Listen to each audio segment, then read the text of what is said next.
La evaluación en el aula debe ser para la mejora del aprendizaje y desempeño de los alumnos mediante la creación constante de mejores oportunidades para aprender a partir de los resultados obtenidos de dicha evaluación, dejando atrás el modelo de sancionar y el carácter exclusivamente sumativo, ya que dentro de la evaluación es más importante conocer las deficiencias de los alumnos para darles una solución adecuada. También la evaluación se puede entender de diversas maneras, dependiendo las necesidades, propósitos u objetivos de la institución educativa. La evaluación está orientada por una teoría institucional y por la cultura evaluativa existente, entendida como la forma que se han realizado los procesos evaluativos. Esta se construye a través del conjunto de valores internalizados por docentes, alumnos, directores, supervisores y padres acerca de la forma de ver y practicar la evaluación en un determinado proceso educativo. De tal manera que en un estudio es importante tanto lo bueno como lo malo de la situación evaluada. De lo contrario, no se trata de una evaluación.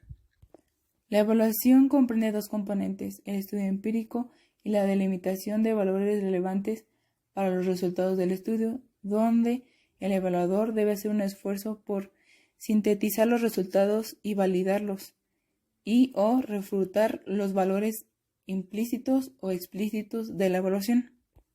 Evaluar para aprender remite a la posibilidad de que todos los que participan en el proceso de evaluación aprendan de sus resultados. No solo hace referencia a los alumnos y sus aprendizajes, también se dirige a las educadoras, las maestras, los maestros, quienes con los procesos de evaluación tienen la oportunidad de mejorar la enseñanza y también adecuarla a las necesidades de aprendizaje de sus alumnos. Y en este sentido, la evaluación también es una herramienta para mejorar la práctica docente. El término calificación está referido exclusivamente a la valoración de la conducta de los alumnos. La calificación será expresada cuantitativa o cualitativamente, dependiendo el valor estimado sobre la actividad y los logros del alumno. Antes de empezar a efectuar la evaluación, habrá que contestar estas preguntas. ¿Para qué evaluar? ¿A quién va a dirigirse los resultados de la evaluación? ¿Qué evaluar? ¿Con qué nivel de profundidad? Partiendo de las respuestas a estas interrogantes, se podrá dar atención al cómo, cuándo y dónde evaluar, incógnitas que se detallan posteriormente. Sin embargo, es importante no olvidar que el objetivo superior de la evaluación es aportar elementos para entender bajo qué condiciones ocurren los fenómenos educativos. Existen varias vertientes de acceso disponibles y ampliamente documentadas para efectuar la evaluación. Estaré mencionando dos. La primera es con base en el producto. Bajo los referentes de esa perspectiva, lo más importante resulta ser la obtención de objetivos finalistas o terminales, mismos que guardan relación directa con la idea de que una educación de calidad debe estar representada por todo aquello que en su conjunto refleja la eficiencia y la efectividad del sistema u proceso. Tiene la ventaja de que puede ser realizada sin mayores contratiempos, ya que es de carácter eminentemente cuantitativa. Puede ser monitoreada en los alumnos a partir de sus logros académicos, mismos que reflejan el grado de cumplimiento con lo programado y sistematizado de antemano por el maestro, la institución educativa o el sistema. El segundo es con base en el proceso, denominada también como formativa. Se caracteriza por tener un propósito regulador, permitiendo la reorientación del proceso de enseñanza-aprendizaje a través de la retroalimentación. Características generales de la evaluación. La retroalimentación. Esta información no es casual. Esto es la información que se produce a través de la evaluación que genera conocimiento de carácter retroalimentador, es decir, representa un incremento progresivo de conocimiento sobre el objeto evaluado en el que se analizan sus aciertos y errores. Por lo tanto, la evaluación permite mostrar aspectos o procesos que de otra manera permanecen ocultos. Posibilita una aproximación en forma más precisa de la naturaleza de ciertos procesos, de las formas de organización de los mismos, de los efectos, las consecuencias y de los elementos que intervienen en la evaluación, etc. La evaluación como proceso. Con base en lo anterior, es posible afirmar que en todo proceso de evaluación se reconoce la presencia de los siguientes componentes: búsqueda de indicios, formas de registro y análisis, establecimiento de criterios, juicios de valor y toma de decisiones. La búsqueda de indicios son aquellos hechos o fenómenos que son de objeto de evaluación y que el evaluador debe tener como evidencia. Los indicios se deben registrar, analizar y sistematizar. Registro y análisis. La información recabada debe ser registrada y analizada para que se lleve a cabo la tarea de evaluación. Para esto se requiere del empleo de la mayor variedad de instrumentos y técnicas, así como la documentación detallada y su correspondiente análisis. El registro de los indicios y observaciones deben ser analizados por los evaluadores para llegar a conclusiones sólidas, fundamentadas y que permitan replantear los objetivos que se persiguen. Establecimiento de criterios. Un componente central de toda acción de evaluación es la presentación de criterios, es decir, de referentes a partir de los cuales se puede establecer la comparación entre el objeto de evaluación y algunas de sus características. Juicios de valor. En toda acción evaluativa se realiza la acción de juzgar, de emitir o formular juicios de valor. Por tanto, el juicio de valor es un elemento central de toda acción evaluativa, el que vincula y otorga sentido a los componentes definidos anteriormente. Toma de decisiones. Las acciones evaluativas cobran sentido en tanto que constituyen un soporte para la toma de decisiones. Posteriormente, tenemos las diferencias entre medición y evaluación. La medición es un elemento útil para efectuar una correcta evaluación de los resultados obtenidos, pero medir no es sinónimo de evaluar. Medir es determinar la cantidad de un fenómeno, de una característica o de un producto. Evaluar es apreciar el valor de una cosa, de un fenómeno, de una característica o de un producto. Hay evaluación cuando se describe el logro de un estudiante en su construcción de conocimientos, después de haber medido el rendimiento escolar de ciertos instrumentos, al hacer una comparación del resultado obtenido con un criterio previamente establecido, al realizar un diagnóstico para conocer el nivel de conocimiento previo de los alumnos al iniciar un curso. La medición propicia información que la evaluación requiere. En este sentido, la medición es previa a la evaluación. Características de la evaluación educativa. Según Fernando Carreño, la evaluación en el campo de la educación puede recrear en diferentes objetos. El sistema educativo globalmente considerado, la administración escolar, el personal docente, los procedimientos de enseñanza, las instalaciones, la eficiencia de recursos tecnológicos, entre muchos otros.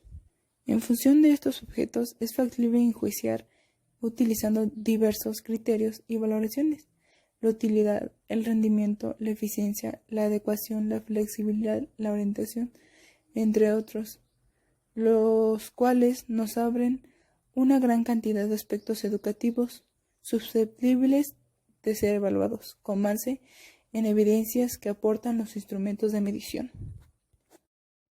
El tema que estaremos tratando es sobre la evaluación. La evaluación es un proceso de búsqueda del profesor y los estudiantes, donde ambos verifican sus aciertos y desaciertos. Evaluar significa otorgar un juicio de valor. Su resultado es una retroalimentación para el alumno y para el profesor, de tal manera que puedan tomar las acciones correspondientes para asegurar el logro de los objetivos de manera óptima. La evaluación se realiza diariamente y no siempre aplica la asignación de una calificación. O sea, que la evaluación es constante. Tipos de evaluación. En la evaluación tenemos 3 preguntas, que son las siguientes: ¿qué evaluar? ¿Para qué evaluar? ¿Y cómo evaluar? Tenemos 3 formas distintas de evaluación, que es la diagnóstica, la formativa y la sumativa. En cada una de las preguntas hay diferentes puntos. En la diagnóstica, la primera pregunta es el conocimiento, el contexto, las características del alumno.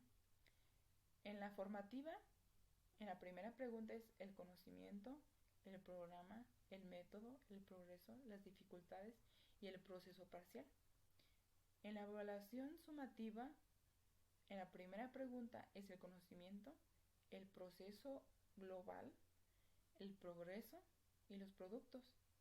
En la segunda pregunta, en la evaluación diagnóstica, es detectar ideas y necesidades, orientar y adaptar. En la evaluación formativa, en la segunda pregunta, es reorientar, regular, facilitar y medir. En la evaluación sumativa, en la segunda pregunta, es verificar, acreditar, certificar y comprobar necesidades.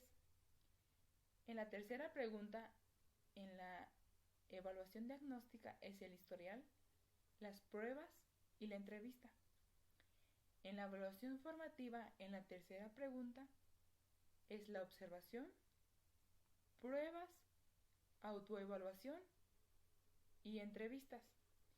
En la evaluación sumativa, en la tercera pregunta, es la observación, preguntas, autoevaluación, entrevistas y pruebas. Evaluación diagnóstica.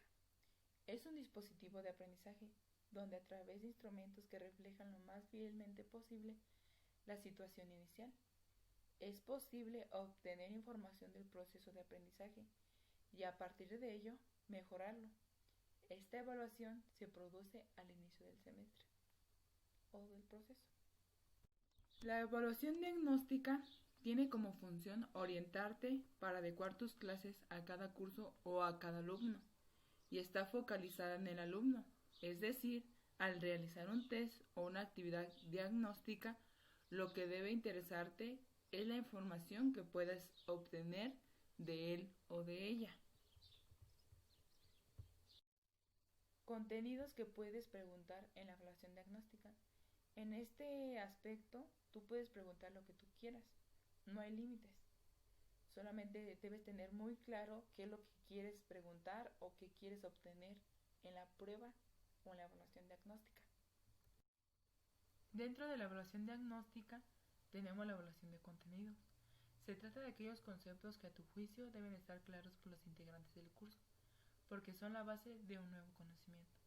Para delimitar cuáles son esos contenidos, te será de gran ayuda hacer lo siguiente: revisar tus planeaciones del año pasado, para que elabores el instrumento diagnóstico de acuerdo a lo que consideres esencial del curso. Retoma las pruebas que se hicieron en el año. Si el curso es nuevo para ti, contáctate con tu director, coordinador o con el profesor que trabajó con ellos el curso pasado. Pregúntale por los contenidos vistos y por las características del curso. Características de la evaluación diagnóstica. No puede llevar nota, ya que pierde la función de la evaluación diagnóstica. No tiene por qué ser una prueba, puede ser una actividad programada. Puede ser individual o grupal, no es solo información para el profesor. Debe ser devuelta a los alumnos con tus observaciones. Evaluación formativa. Son las evaluaciones que se hacen a los alumnos durante el transcurso del programa. Permiten obtener información sobre los progresos, comprensión y aprendizaje de los contenidos en cualquier etapa o momento del curso. Métodos más utilizados: tareas, revisiones individuales, exámenes rápidos, autoevaluaciones, cuestionario y trabajos. Se da retroalimentación rápida al alumno y le permite saber cómo va y qué mejoras tiene que hacer. Evaluación sumativa. Es la evaluación formal que se realiza al término del programa para evaluar las habilidades, actitudes y conocimientos adquiridos por los alumnos. Dentro de la evaluación sumativa tenemos el método de evaluación cualitativo y el método de evaluación cuantitativo.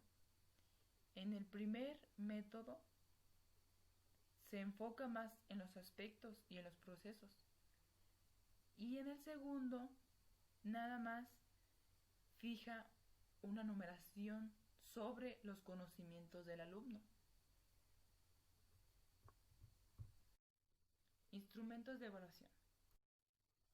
Número 1. Examen. ¿Qué es? La medición es un proceso mediante el cual se asigna valor numérico a los objetos de acuerdo con una serie de reglas establecidas. ¿Para qué sirve? Sirve para apreciar y juzgar el progreso del alumno, de acuerdo con los objetivos previamente establecidos. ¿Cuándo lo utilizo? 1. Cuando se han determinado aspectos del proceso que deben ser dominados, conocimientos, formas de conducta observable, responsabilidad, hábitos de trabajo y creatividad. 2. En distintos momentos del proceso, al comienzo del periodo o del año escolar, fase diagnóstica, diariamente, fase de observación, parciales, fase continua, al final del periodo o año escolar, fase de culminación. ¿Cómo lo elaboro? Los procedimientos, técnicas y criterios que serán empleados son dados en base a los exámenes más usuales dentro del procedimiento de evaluación son los exámenes de composición o ensayo, los exámenes objetivos o de respuestas cortas, los exámenes de libro abierto. Los exámenes de composición o ensayo. Este tipo de prueba hace que el alumno responda con sus propias palabras, su propio estilo y su propia organización mental. Sugerencias para elaborar la calidad de una prueba de composición. Estimular al alumno con las preguntas para que diga por qué, para que critique, establezca diferencias, sintetice, compare, trace el desarrollo de algo, etc. Llevar al alumno al significado preciso que el profesor quiere darle. Las preguntas no deben ser demasiado extensas.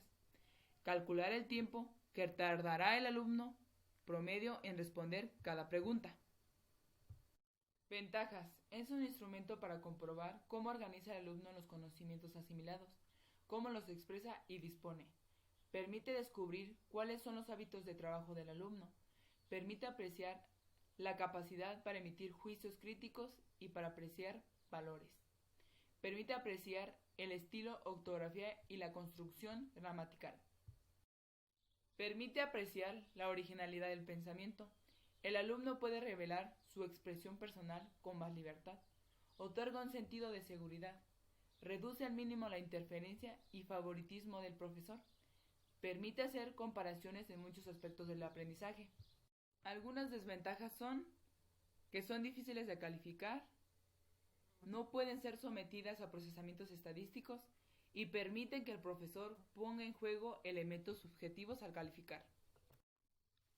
Los exámenes objetivos o de respuesta corta.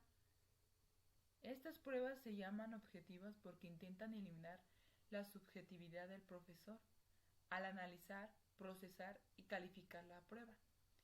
Los tipos de exámenes dentro de este tipo son A. Prueba de suministro. Dentro de esta prueba tenemos la respuesta corta y la complementación. B. Pruebas de selección. Están las de verdadero y falso, selección múltiple y por pares. C. Pruebas de identificación. Está la de ordenación y localización. Elementos necesarios para la elaboración de una prueba objetiva. Hacer cuidadosos análisis de los objetivos del curso. Preparar un esquema que sirva de base a la prueba. Ajustar la prueba al programa de estudios.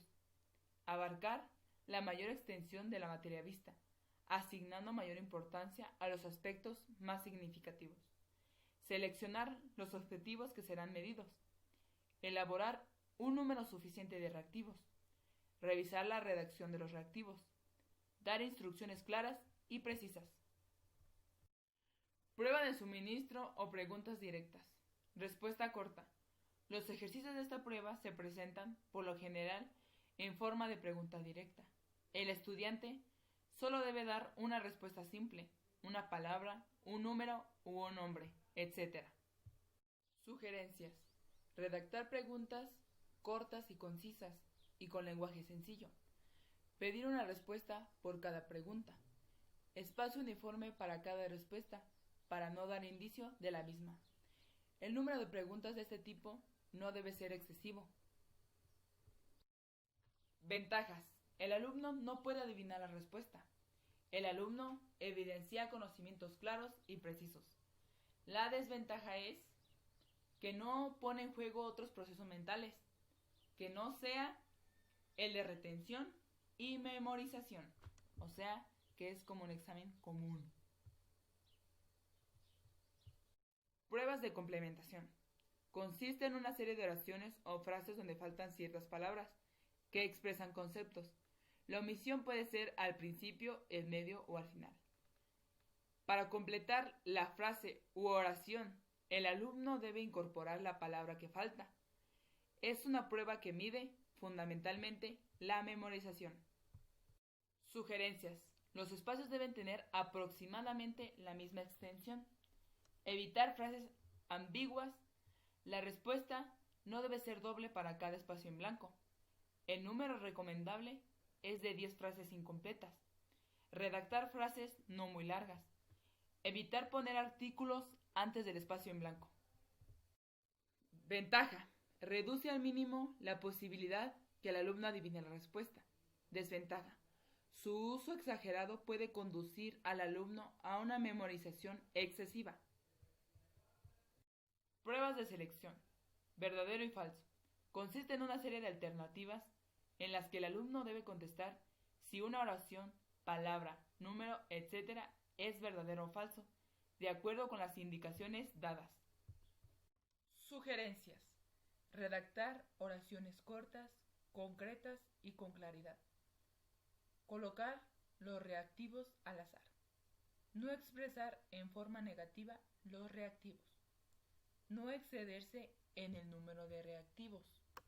Ventajas. Se califican fácil y rápidamente. Son rápidos de contestar. Desventaja. Permite que las respuestas de los alumnos se den al azar. Selección múltiple.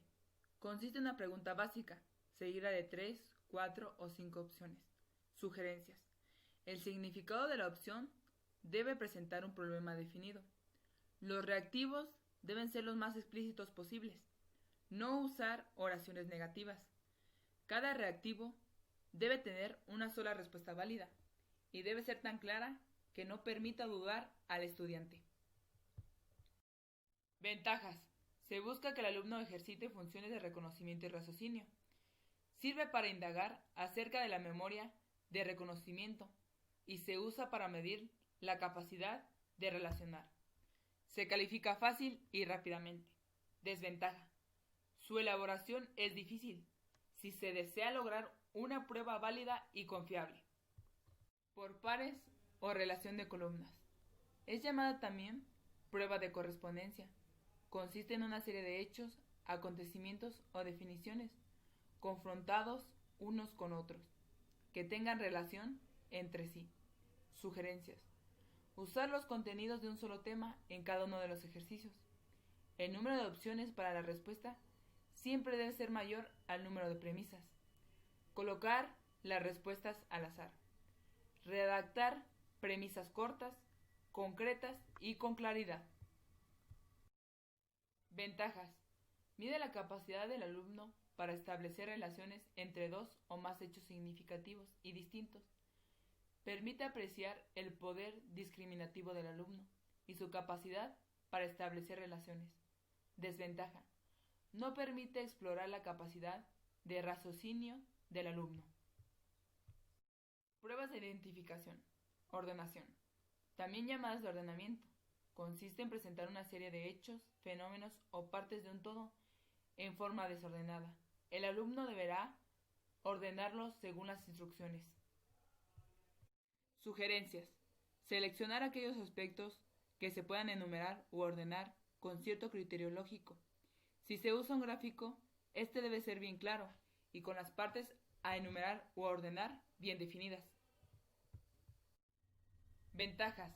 Permite apreciar la capacidad de observación, reflexión y asimilación de conocimientos. Su ejecución es muy rápida y recomendable para asignaturas donde existan características descriptivas. Desventaja.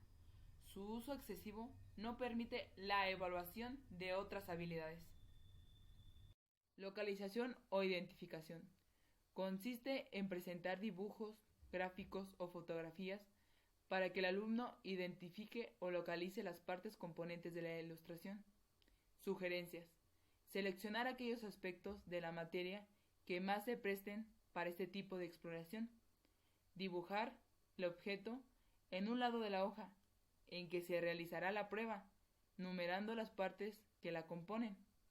Colocar las denominaciones de las partes en el lado opuesto al objeto presentado. Se presentan sin orden lógico. Ventaja. Permite medir la capacidad de establecer relaciones. Desventaja.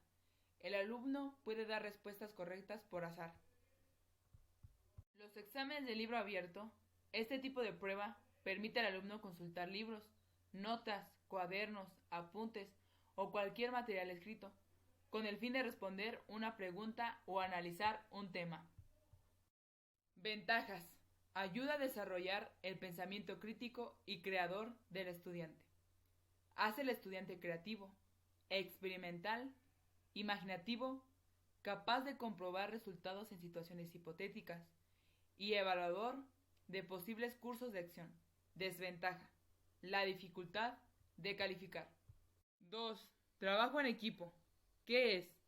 Realización de una tarea para la consecución de un objetivo común a varias personas que interactúan y se comunican cara a cara y tienen, además, una organización que les permite coordinar la participación individual en función de la tarea por realizar. ¿Para qué sirve? Existen elementos básicos en el trabajo en equipo. A. Un objetivo en común. B. La interacción y comunicación entre los participantes. C. Una organización de las personas y del trabajo. ¿Cómo evaluó? Para realizar una buena evaluación se necesita especificar qué vamos a evaluar, determinar cuáles criterios utilizaremos como punto de referencia y señalar los procedimientos a través de los cuales haremos la comparación. A. ¿Qué podemos evaluar en un equipo de trabajo? Trabajo realizado, logro de los objetivos, resultados obtenidos, aprovechamiento de los recursos, comunicación en el grupo, participación y los procedimientos utilizados. B. Criterios. Se especifican con base a las metas señaladas desde un principio, con los resultados esperados y con la diversidad de recursos utilizados. Algunos criterios son forma de comunicación, forma de participación, pertinencia y eficacia de los procedimientos. C. Procedimientos. Cuestionarios de apreciación, escalas estimativas, juicios de los participantes o coevaluación, registro de observadores. 3. Autoevaluación. ¿Qué es? Es la evaluación que el alumno hace de su propio aprendizaje y de los factores que intervienen en él. ¿Para qué me sirve? Provee una evidencia muy valiosa de la percepción del estudiante de sí mismo y cómo quiere que los otros lo vean. Puede ser usada para dar información acerca del comportamiento del alumno, que el mismo profesor no es capaz de observar. Permite la autorregulación. El estudiante autoexamina y corrige su conocimiento. Permite la formación en metacognición. Permite la formación de actitudes honestas y la responsabilidad en el autoaprendizaje. Evalúa habilidades y productos del pensamiento crítico, solución de problemas, habilidades de razonamiento y el aprender a aprender. ¿Cuál es su desventaja? Se puede dar el caso de alumnos demasiado críticos para juzgarse, así como alumnos que se sobrevaloran. A los dos tipos de alumnos hay que orientarlos hacia la moderación y objetividad. Número 4. Lista de cotejo. ¿Qué es? Es una serie de reactivos que evalúa un producto. Va enfocada a una muestra física que puede recibir muchas denominaciones como maqueta, ensayo, resumen, comentario, reporte de lectura o práctica, etc. ¿Cómo la elaboró? Dichos productos, que pueden ser parciales o terminales, constituyen los elementos básicos para examinar con cuidado y como parte de un proceso si se cubre o no con las características requeridas especificadas como reactivos. La estructura de su redacción es objeto más acción más condición, porque el objeto constituye el eje a observar. Siga el procedimiento. 1. Anote el objetivo y el nivel de dominio a evaluar en el producto que solicitará al estudiante. Número 2. Anote el nombre del producto que solicitará al estudiante. Número 3. Elija el contenido de evaluación, es decir, de todo lo que usted ha enseñado. 4. Redacte los reactivos para evaluar el producto. 5. Asigne un valor a cada reactivo, considerando el valor total del instrumento en un 100%. 3. Recomendaciones generales para la elaboración de reactivos. En la redacción de reactivos se debe tener cuidado en los siguientes aspectos. Utilizar un lenguaje comprensible para los participantes. Redactar de manera clara y sencilla. Cada reactivo debe referirse solo a una característica a evaluar. Los reactivos deben ser precisos. Al finalizar los reactivos es conveniente verificar si cubren todo lo referido a la columna de contenidos de evaluación, si son adecuados a las evidencias que queremos recopilar o al nivel de ejecución del objetivo de aprendizaje, si son adecuados a la técnica elegida, si son adecuados al instrumento elegido.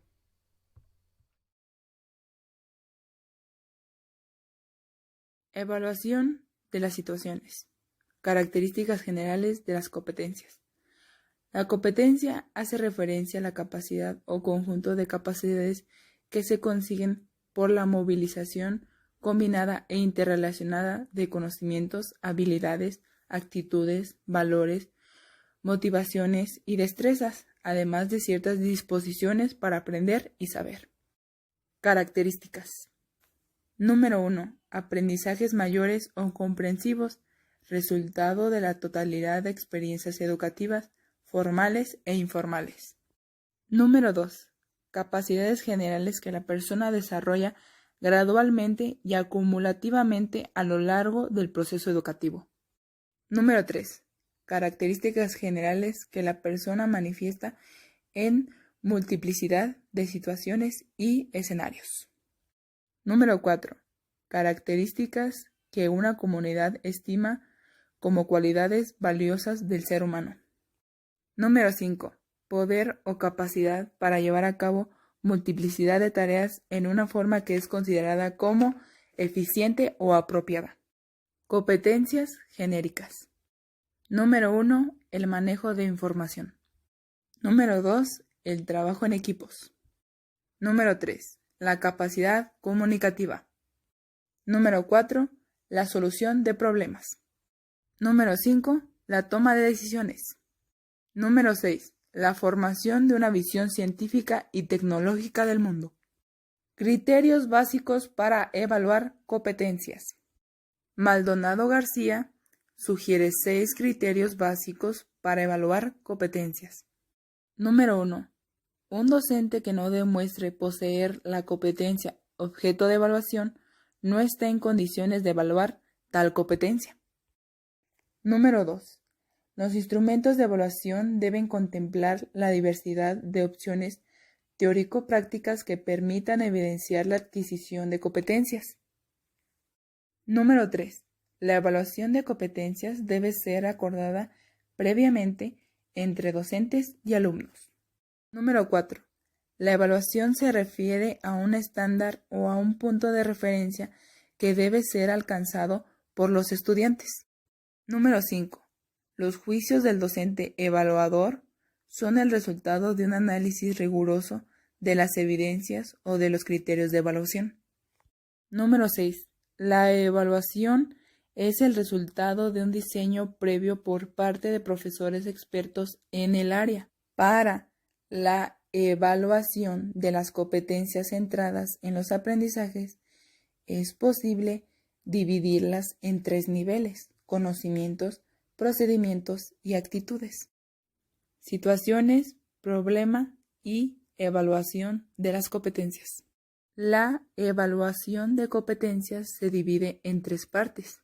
La primera es la evaluación de la capacidad de comprensión y análisis. La segunda es la evaluación de la capacidad de conocimiento y selección del esquema de actuación apropiado. La tercera es la evaluación de la respuesta ante la situación problema. Situación problema es una situación de la realidad que obliga a intervenir y cuestiona o plantea problemas para resolver. Esta se divide en 3 partes. La primera es el análisis de la situación. La segunda es la selección del esquema de actuación. La tercera es la actuación flexible y estratégica. Proceso de elaboración de las actividades de evaluación de las competencias. La característica de las actividades de evaluación de las competencias consiste en que todas ellas forman parte de un conjunto bien definido de acciones para la intervención o la resolución de las cuestiones que plantea una situación problema más o menos cercana a la realidad del alumno o de la alumna. El objetivo de la evaluación consiste en averiguar el grado de aprendizaje adquirido en cada uno de los distintos contenidos de aprendizaje que configuran la competencia, pero con la relación a una situación que otorgue sentido y funcionalidad a los contenidos y a las actividades de evaluación. Se pretende, con ello, que el alumnado no solo sea capaz de realizar acciones puntuales o dar respuestas a cuestiones concretas, sino que sea competente para actuar ante realidades que integren este conocimiento, habilidad o actitud, y por lo tanto que posibilite que puedan ser utilizados en otros contextos.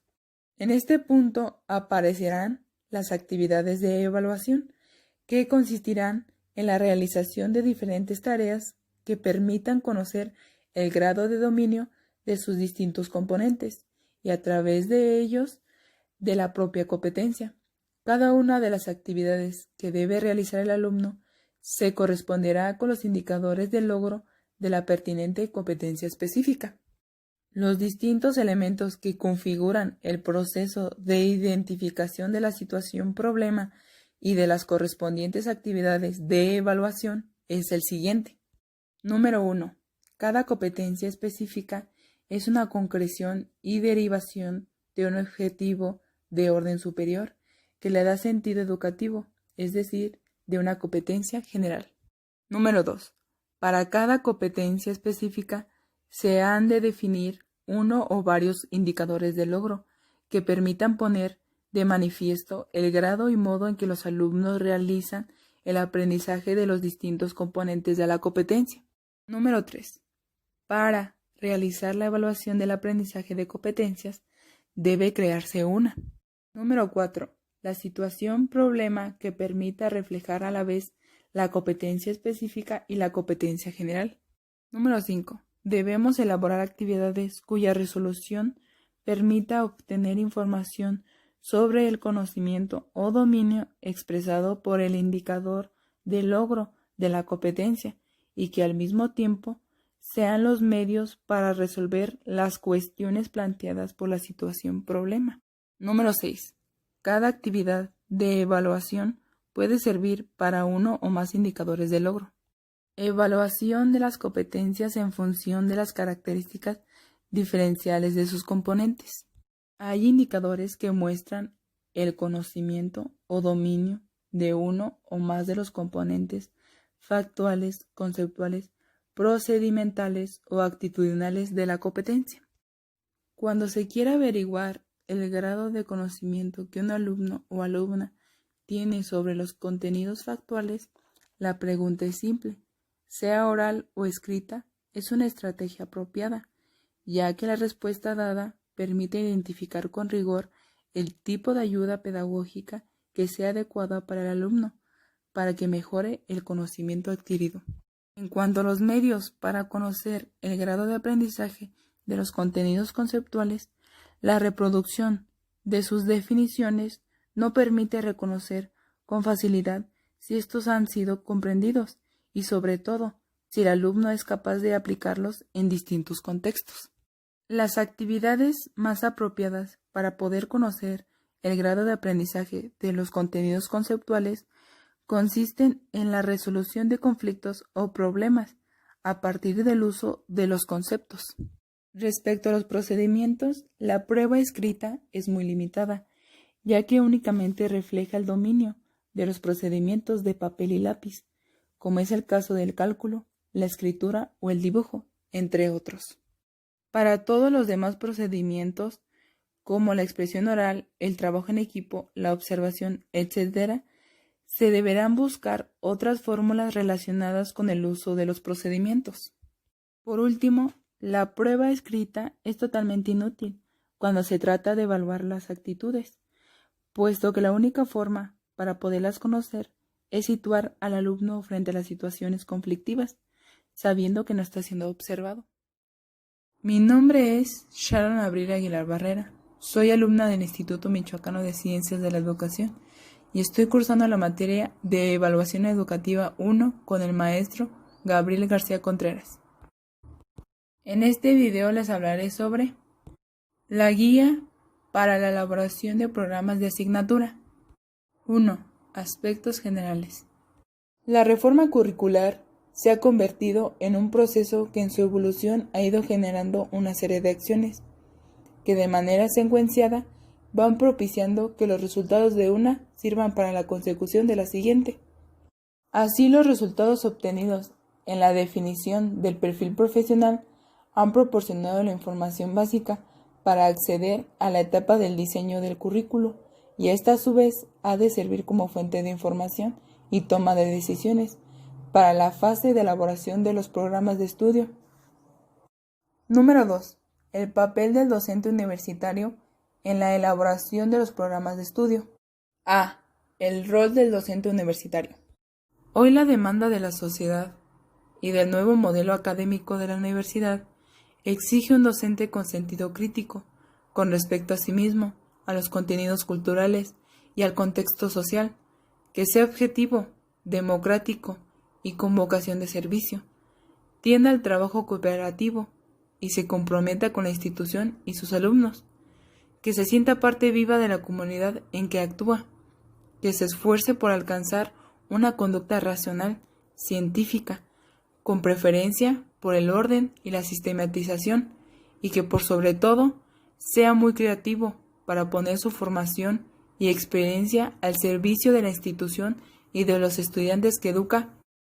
Al docente le compete el diseño, puesta en práctica, evaluación y ajuste permanente de las acciones adecuadas para el desarrollo integral del estudiante a través de la promoción del aprendizaje y la construcción de saberes, habilidades y actitudes de los sujetos en formación.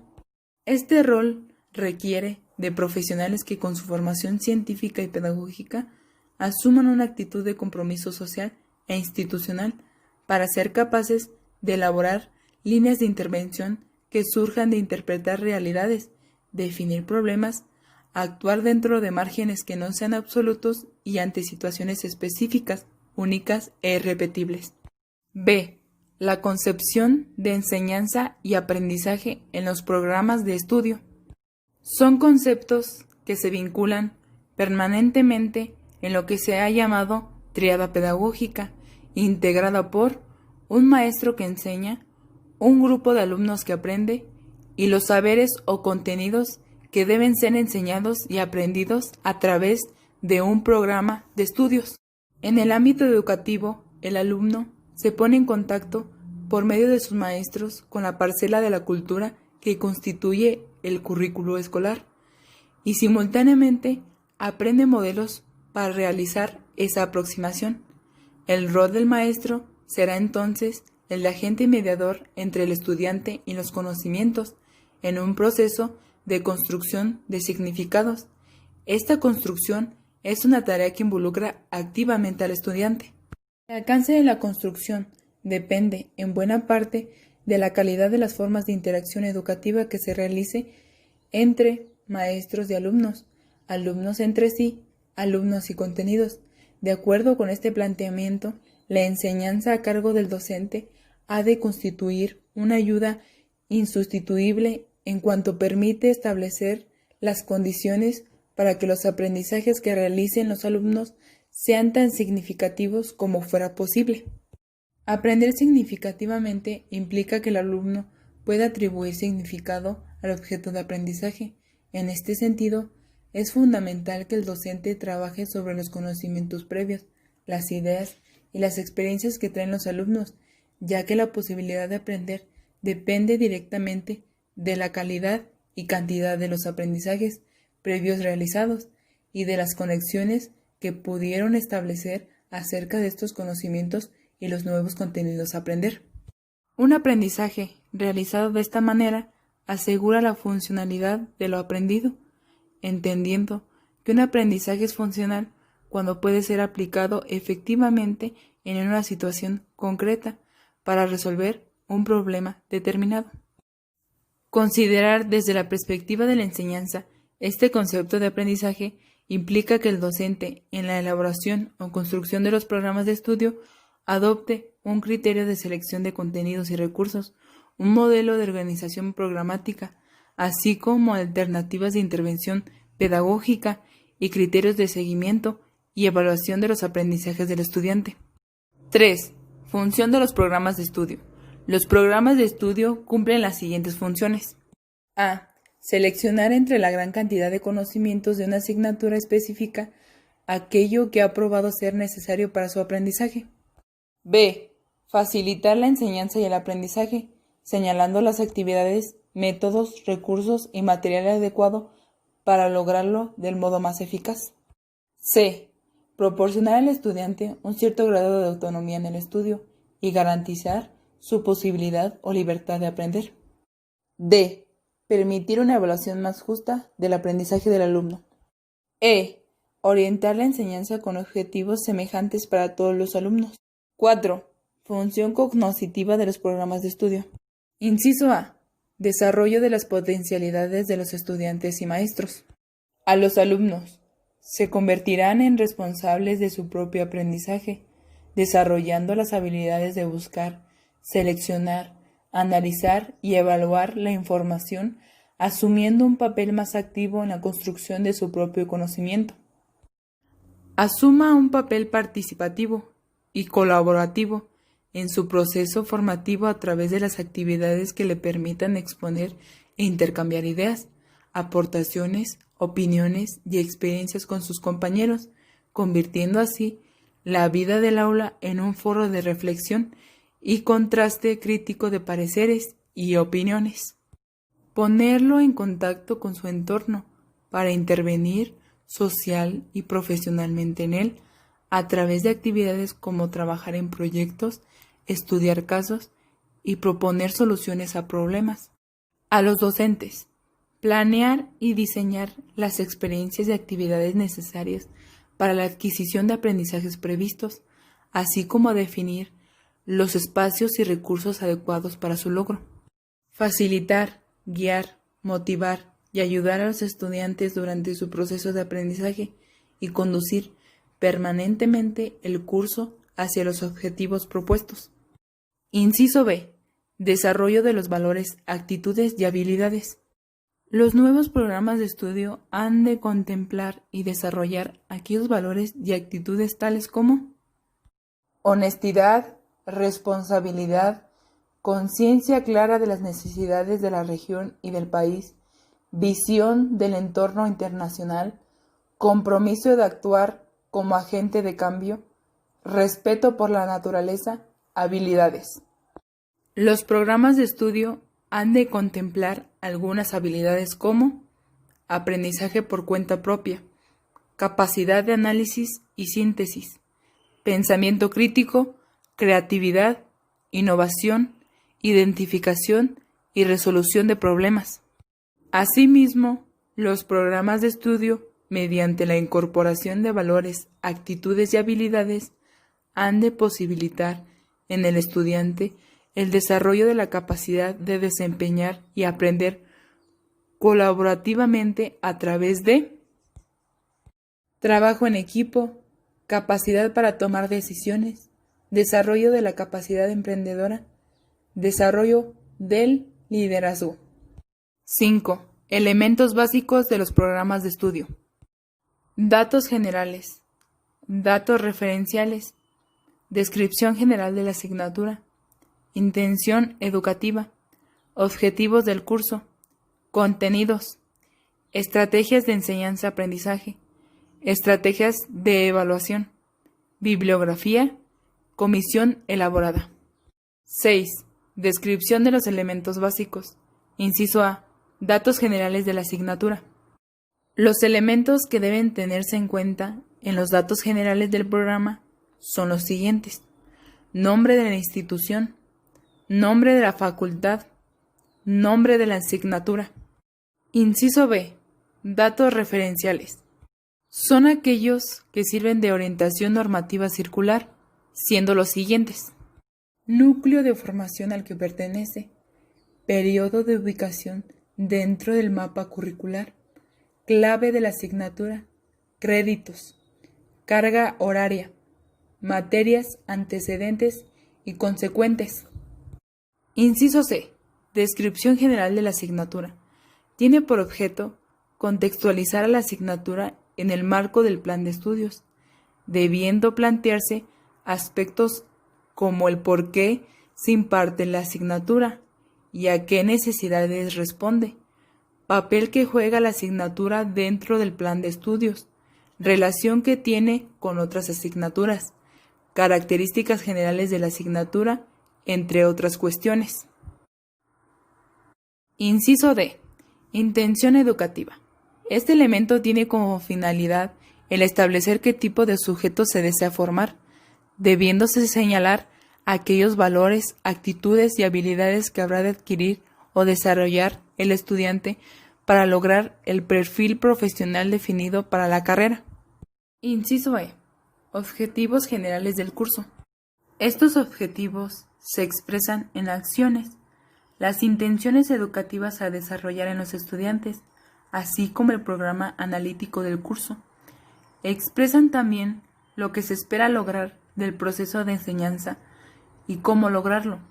Expresan acciones que el alumno debe ser capaz de hacer después de un proceso de aprendizaje. Hacen referencia al contenido específico del curso. Inciso F. Contenidos y objetivos particulares por unidad o bloque temático. Los contenidos del programa comprenden lo que de manera general se conoce como temas de análisis. Estos se presentan siempre en un orden gradual, es decir, los temas que se anuncian primero son los que debe aprender el estudiante en primer término. Asimismo, es importante establecer para cada unidad o bloque temático el comportamiento que deberá manifestar el estudiante con relación a estos temas como resultado de su aprendizaje. Inciso G. Estrategias de enseñanza-aprendizaje. Se definen a estas como las actividades a través de las cuales reflexiona el alumno sobre la realidad, analizando problemas, estudiando casos y relacionando hechos, situaciones o realidades con conocimientos.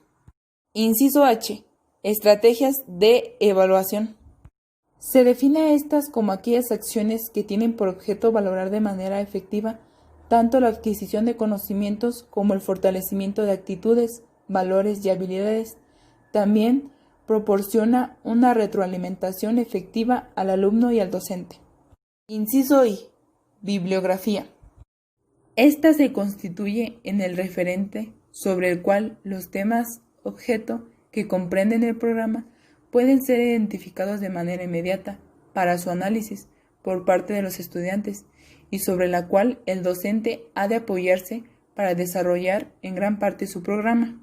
Esta bibliografía se clasifica en básica cuando se constituye en un recurso permanente para el abordaje de los contenidos temáticos del programa y complementaria cuando se desea profundizar un poco más sobre algún tema en particular por parte de los estudiantes. Inciso J. Comisión elaborada. Es importante señalar en el programa de estudios a todos aquellos docentes que han participado en su elaboración. Conclusión. Después de haber leído el tema, puedo concluir que para la elaboración de programas de asignatura influyen una variedad de elementos que tienen como finalidad mejorar o reajustar el diseño del currículo.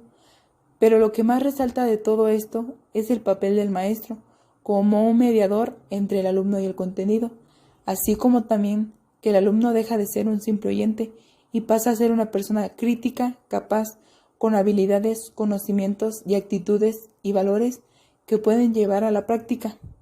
En la conclusión del tema, elaboración de programas de asignatura, mencioné que dentro de este tema hay muchos elementos que influyen, los cuales pueden ser la evaluación, las estrategias, los objetivos, las funciones, el rol del maestro, el rol del alumno, los aspectos de enseñanza-aprendizaje. También mencioné que lo que más destaca es el rol del maestro y el rol del alumno. Dentro del rol del maestro se menciona que el maestro deja de ser un guía o un acompañante dentro del proceso enseñanza-aprendizaje y pasa a ser un mediador entre el conocimiento y el alumno. En el rol del alumno se menciona que deja de ser un simple oyente y pasa a ser una persona capaz, con habilidades, actitudes, valores y conocimientos significativos, los cuales puede llevar a la práctica, ya sea en la vida cotidiana o en el campo laboral.